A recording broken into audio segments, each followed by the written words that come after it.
Può davvero un cannocchiale termico da circa 3.100 euro competere con prodotti che costano molto di più? Dopo diverse uscite notturne e una prova qui al poligono, credo di essermi fatto un'idea piuttosto precisa. E adesso ve la racconto. Ciao a tutti ragazzi e benvenuti nel mio canale.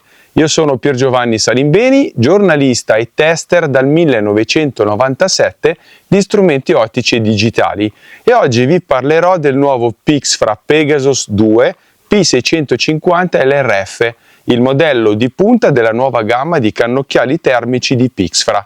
Come sempre vi invito a leggere l'articolo su termicinotturni.it e a iscrivervi gratuitamente al mio canale per restare sempre aggiornati. Ora ragazzi, sedetevi comodi perché inizierò subito dopo la breve sigla. A tra poco.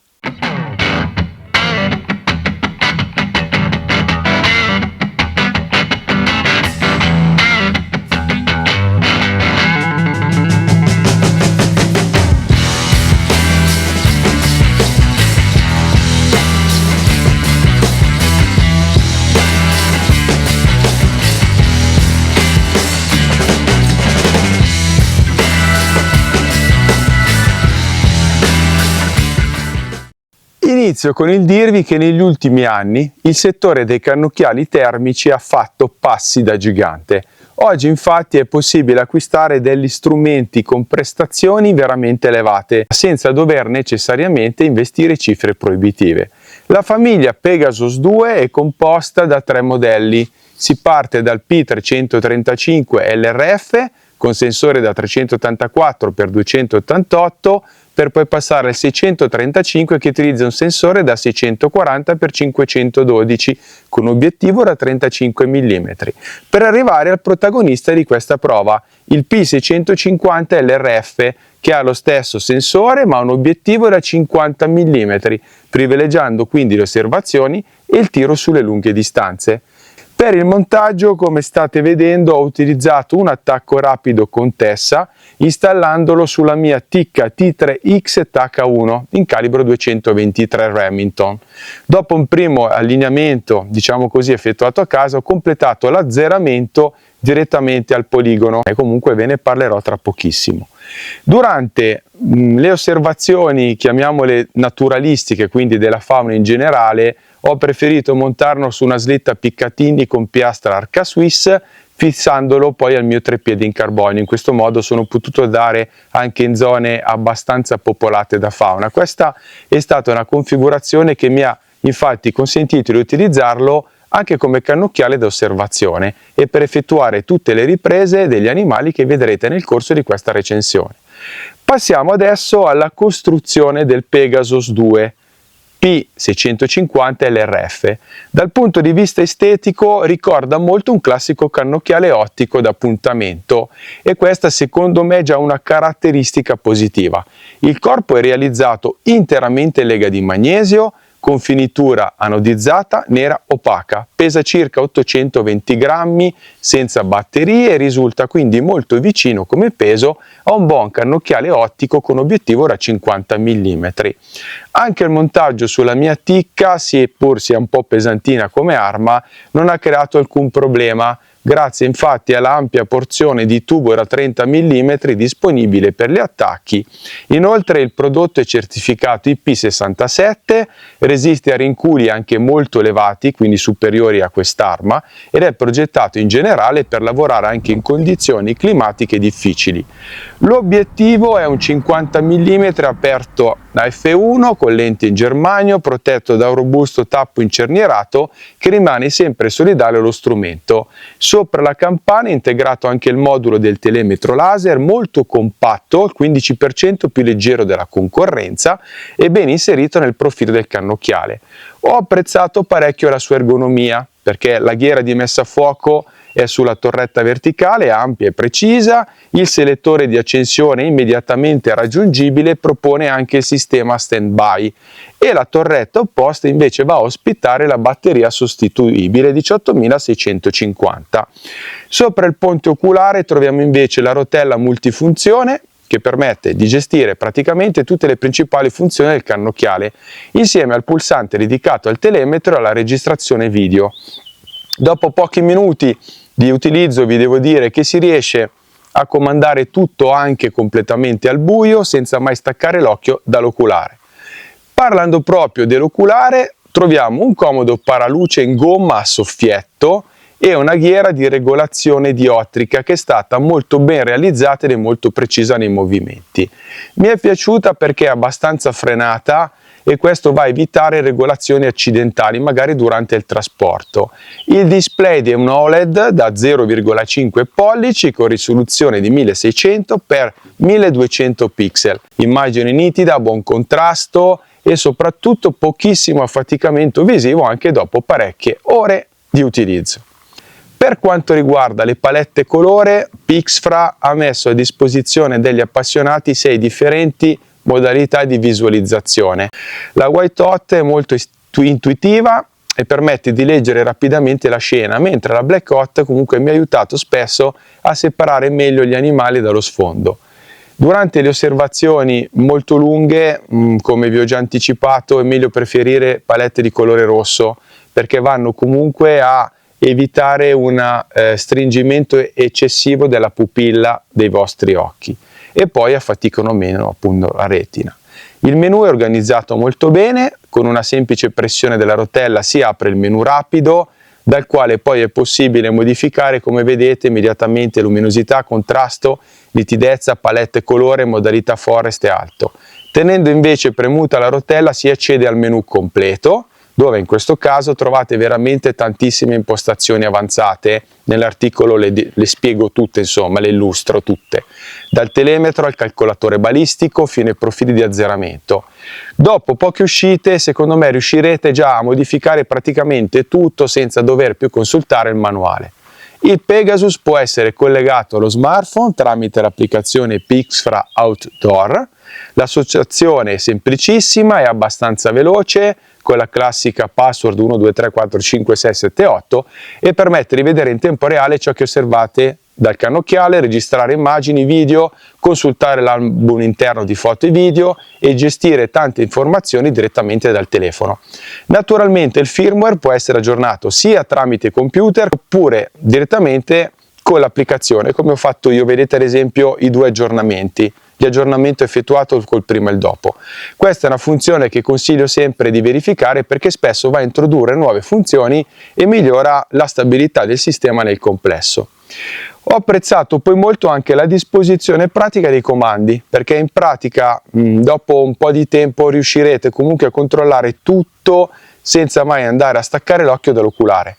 La ghiera laterale gestisce accensione e stand-by, la rotella multifunzione vi permette di navigare rapidamente, modificare lo zoom digitale, mentre il pulsante superiore, vi l'ho detto, controlla il telemetro e via la registrazione video.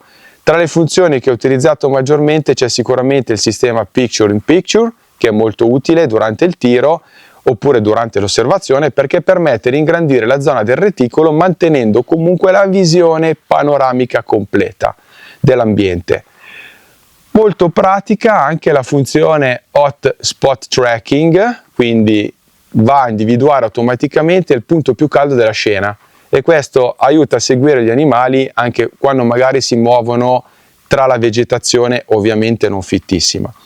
Naturalmente sono disponibili sistema di fotografia, registrazione video e anche l'audio, oltre a diverse modalità di elaborazione dell'immagine in tempo reale, compresa la modalità Forest che durante le prove mi è sembrata molto efficace quando ad esempio osservavo animali all'interno del bosco. Poi vi devo anche confermare che una funzione che ho trovato davvero interessante è il sistema RAR, R-A-R, cioè la registrazione automatica attivata dal rinculo. In pratica cosa succede? Il cannocchiale salva automaticamente i 15 secondi precedenti e i 15 secondi successivi allo sparo.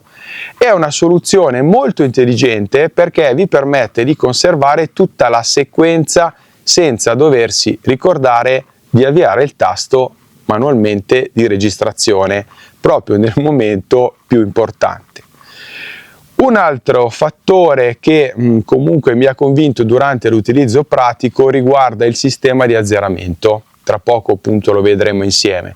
Come ormai accade sui migliori cannocchiali termici, anche il Pegasus 2 utilizza una procedura che è completamente digitale, veramente semplice da eseguire. Prima di tutto dovete creare un profilo di azzeramento, quindi il cannocchiale e il software vi permette di memorizzarne 5, caratteristica molto utile se ad esempio utilizzate più carabine oppure se utilizzate diverse munizioni sulla stessa arma o su più armi. Per quanto riguarda il sistema di puntamento, il Pegasus offre numerose possibilità di personalizzazione. Sono disponibili infatti diversi reticoli, è possibile modificarne il colore, la trasparenza addirittura nel display e richiamare rapidamente i vari profili salvati.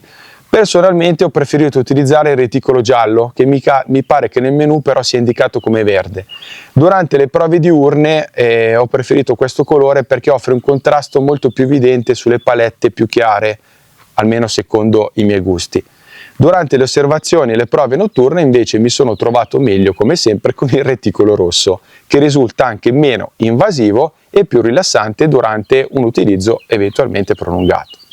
Per chi pratica il tiro a distanze medio-lunghe è presente anche un completo calcolatore balistico, quindi è possibile inserire praticamente tutti i dati della propria combinazione arma-munizione, come vi ho detto, coefficiente balistico, peso del proiettile, velocità iniziale, altezza della linea di mira, quota, temperatura, pressione atmosferica e umidità.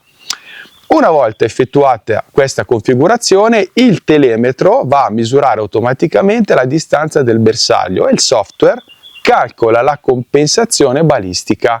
Quindi, come capirete, si tratta di una funzione decisamente evoluta che fino a pochi anni fa, ragazzi, era riservata esclusivamente a prodotti di fascia decisamente più alta, anche sopra i 4.000-5.000 euro. Per quanto riguarda la registrazione, il Pegasus permette di acquisire fotografie e filmati direttamente nella memoria interna da 64 GB. Arriviamo adesso alla parte che personalmente considero la più importante di ogni recensione, spero che lo sia anche per voi, ossia la prova pratica sul campo. Perché una scheda tecnica, ragazzi, la possono leggere tutti come un editoriale. Quello che interessa veramente, secondo me, a voi è capire come si comporta un cannocchiale quando viene utilizzato nelle stesse condizioni in cui la useremo noi. La prima impressione è stata decisamente positiva dal punto di vista, diciamo così, ergonomico, perché una volta montato sulla mia Tikka T3X TAC A1, il Pegasus 2 si è dimostrato molto ben bilanciato. Ricordo ancora i primi cannocchiali termici che provai anni fa, erano decisamente più grandi, più pesanti, finivano a volte per andare a sbilanciare parecchio l'arma se è un'arma da caccia leggera. Qui invece siamo poco sopra gli 800 grammi, un peso che si avvicina molto a quello di un buon cannocchiale ottico, come vi ho detto, con obiettivo da 50-56 mm. Anche dopo diverse ore di utilizzo non ho mai avuto comunque la sensazione di gestire un'arma che fosse troppo pesante e troppo sbilanciata.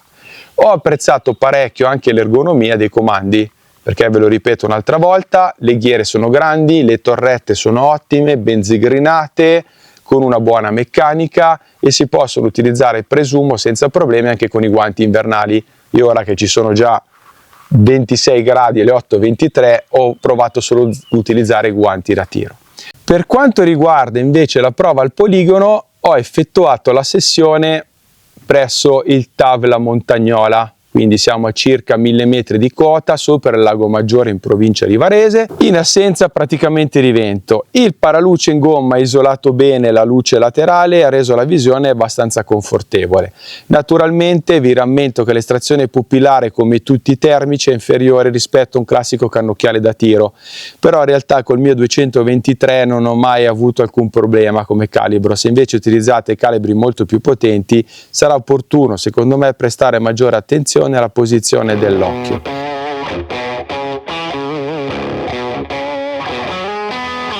Allora ragazzi, vi mostro la prova di azzeramento a 50 metri, poi ne farò una per raffinare a 100 metri. Per motivi di tempo, diciamo, questa è quella maggiormente visibile anche attraverso registrazione. In questo contesto voglio provare a non utilizzare la patch termica perché comunque secondo me la visibilità è ottima. È il primo tiro che faccio, ho deciso di utilizzare dei cartelli, dei bersagli che ci sono già, presumibilmente sono stati sfruttati qualche giorno fa da dei tiratori, il calibro è più grande del mio, quindi anche se sono forati dovrei essere in grado di capire i punti di impatto. Ma adesso lo smartphone è collegato al COA, anzi vado a accenderlo di modo che cercherò di mostrarvi anche il punto di impatto. Ok, iniziamo. Come vi ho detto, io utilizzo le palette in scala di grigi perché le preferisco, sono le mie preferite, le trovo più adatte a determinati contesti. C'è anche quella giallo-verde che è abbastanza particolare, fornisce un ottimo contrasto. Vi ricordo ancora una volta che le palette rosse vanno a non rovinare l'adattamento visivo e quindi la pupilla dei vostri occhi si dilata in maniera inferiore se utilizzate la luce rossa. Invece con le colori verdi la retina percepisce più contrasto, quindi già questo vi basta per capire magari a volte quale palette utilizzare. Accendo, torretta on, off e stand by, comodissimo. Pochi secondi per la visualizzazione, sono già nel menu. Allora adesso ho il picture in picture attivato, quindi proviamo a accendere insieme la registrazione. Ok, me la dà. Adesso cosa faccio? Attivo il menu dalla ghiera centrale, vado in profilo di azzeramento, ho scelto quello che mi piace come vedete, quindi tipo 5, colore verde in realtà è un giallo almeno per me, trasparenza del reticolo l'ho messa a 5, distanza, allora siamo a 50 metri. Adesso vado a zoomare quel poco che basta, è fin troppo ragazzi, però volevo farvelo vedere proprio per farvi capire la qualità ottica dello strumento. Adesso scelgo il punto di impatto,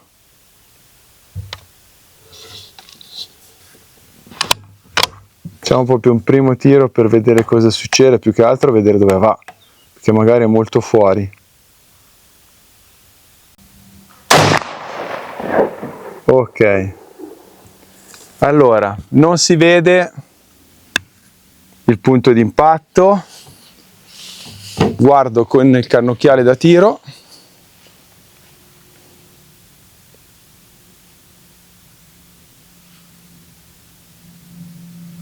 l'impatto è andato fuori dal riquadro, diciamo così siamo a ore 5, quindi io devo soltanto andare a spostare il punto di impatto da ore 5 calcolando i click, calcolando la distanza della tabella, so come regolarmi nel mio caso. Quindi adesso andiamo a portare insieme le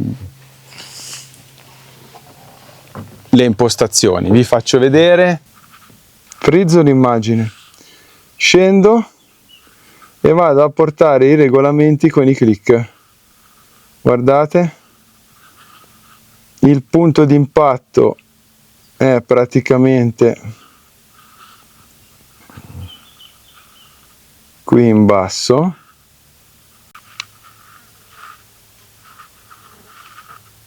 conferma, configurazione salvata, ritorna in posizione e adesso posso fare l'ultimo colpo. Ok?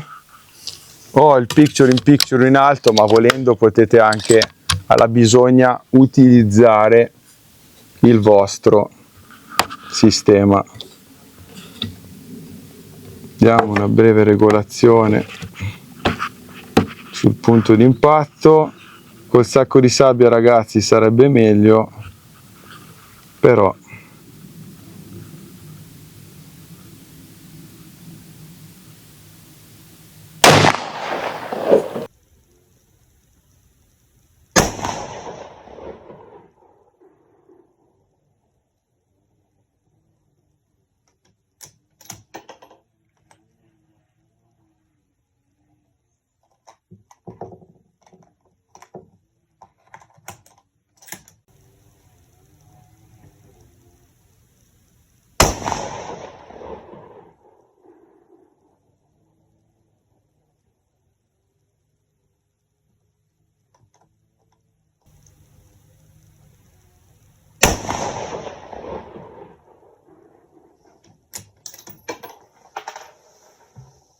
Ottima anche la connessione con l'applicazione Pixfra, perché durante tutta la prova, che nel mio caso si estende sempre per giorni, si è dimostrata stabile e mi ha consentito di trasferire rapidamente immagini e filmati sullo smartphone. Per ciò che concerne l'autonomia, io ho stressato parecchio il prodotto, perché ho lasciato quasi sempre il wifi acceso, ho registrato vari video e varie fotografie, ho utilizzato l'impostazione di registrazione audio, ho utilizzato continuamente il telemetro e modificato molto le impostazioni proprio per utilizzarlo e comprendere come andasse. Nonostante questo, l'autonomia si è dimostrata comunque soddisfacente e sono convinto che durante una normale uscita venatoria possa risultare ancora superiore. Diciamo che l'azienda dichiara circa 9-10 ore a 25 gradi. Passiamo adesso all'aspetto che interessa di più, ossia la capacità di riconoscere gli animali. Come ricordo sempre, ragazzi, è importante distinguere tra rilevamento e riconoscimento e identificazione, perché sono tre cose completamente diverse. Durante le mie uscite il Pegasus 2 ha confermato le ottime potenzialità del sensore da 640 x 512 pixel, abbinato all'obiettivo da 50 mm, oltretutto abbiamo 15 millikelvin di NDT. Sono stato in grado di verificare con sicurezza la differenza tra un capriolo e una cerva sdraiati nel prato a 200 metri, osservandone anche la conformazione del corpo. Le lepri sono risultate sempre facilmente individuabili, mentre osservando aree più lontane sono comunque riuscito a riconoscere senza particolari differenti anche le sagome di una volpe a circa 400 metri. Naturalmente questi risultati dipendono sempre dalle condizioni ambientali, quindi umidità, vegetazione, temperatura e conformazione del terreno, che possono poi modificare sensibilmente le prestazioni di qualsiasi visore termico. Ed è proprio per questo motivo che personalmente preferisco sempre raccontarvi ciò che realmente ho osservato sul campo nel periodo del test, piuttosto che limitarmi poi a riportare i dati dichiarati dal costruttore, che comunque trovate al completo nell'articolo. Dopo alcune settimane di utilizzo, quindi 3 boschi qui al poligono, posso dirvi che il Pixfra Pegasus 2 P650 LRF mi ha convinto sotto molti aspetti, perché la qualità dell'immagine è sicuramente uno dei suoi punti di forza. Il sensore da 640 x 512 pixel, il valore NDT di 15 millikelvin, l'obiettivo da 50 mm, il nuovo algoritmo PPS 3.0 lavorano molto bene insieme, anche il telemetro è molto preciso con stime fino a 1000 metri. E le immagini sono piacevoli e dettagliate da osservare anche quando le condizioni ambientali non sono ideali. Ho apprezzato anche la costruzione, quindi corpo in lega di magnesio è robusto, ma non è eccessivamente pesante. I comandi poi mi sono parsi ben progettati e il telemetro si è dimostrato rapido, sia scansione singola che scansione continua, e la gestione del software è veramente semplice e intuitiva anche per i meno avvezzi alle diavolerie tecnologiche. Il sistema di azzeramento digitale è perfetto, il calcolatore balistico idem, 5 profili memorizzabili e tutte quelle piccole funzioni che poi durante l'utilizzo quotidiano secondo me fanno veramente la differenza. Se proprio devo trovare 2, chiamiamoli difetti, ma che sarebbe meglio dire aspetti da considerare, direi che l'estrazione pupillare, come accade sempre su tutti i cannocchiali termici, richiede un po' più di attenzione con i calibri più potenti. Inoltre durante le mie prove l'autonomia è risultata leggermente inferiore a quella dichiarata, quindi lo sarà anche d'inverno, ma va detto che ho utilizzato il prodotto in maniera veramente molto intensiva, quindi wifi sempre acceso, numerose registrazioni video, insomma continue prove del telemetro. In definitiva, considero il Pixfra Pegasus 2 P650 LRF un prodotto ben riuscito. È completo, ben costruito e offre prestazioni che fino a pochi anni fa erano riservate a strumenti decisamente più costosi, quindi ho risposto alla domanda. Con un prezzo indicativo di 3.099 euro, IVA compresa, ritengo che rappresenti una proposta molto interessante per chi cerca un cannocchiale termico moderno da utilizzare sia nella caccia sia nel controllo faunistico, ovviamente ove consentito dalle normative. Prima di salutarci, ragazzi, desidero ringraziare ancora una volta Andrea Ambrosio, patron di Paganini, distributore ufficiale italiano dei prodotti Pixfra, per aver messo a disposizione questo cannocchiale e come sempre tengo a ricordare che l'azienda mi ha lasciato la massima libertà di prova e di giudizio. Tutte le considerazioni quindi che avete ascoltato nel corso del video, che leggerete nell'articolo, derivano esclusivamente dalla mia esperienza personale sul campo, senza alcuna forzatura. Se avete domande sul Pegasus 2, scrivetemi pure qui nei commenti. Come sempre cercherò, nei limiti di tempo, perché ricevo tantissime domande al giorno, di rispondere appena possibile. Se il video vi è piaciuto lasciate un like, iscrivetevi al canale gratuito e attivate la campanella per non perdere le prossime recensioni, per me è molto importante. Vi ricordo inoltre che la prova molto più completa di questo video, con fotografie, approfondimenti tecnici e tutte le immagini, parte delle immagini registrate durante i test sul campo, è già disponibile sul sito ufficiale termicienotturni.it, il portale dedicato alla visione termica e notturna che è nata, come sapete, dalla mia esperienza con binomania.it. Io sono Piergiovanni Salimbeni, vi ringrazio per avermi seguito fino a questo momento. Se volete considerate un abbonamento abbonandovi a Binomania Inside, insomma non vi faccio perdere tanto altro tempo. Un caro saluto a tutti voi e ci vediamo il prossimo video. Ciao ragazzi!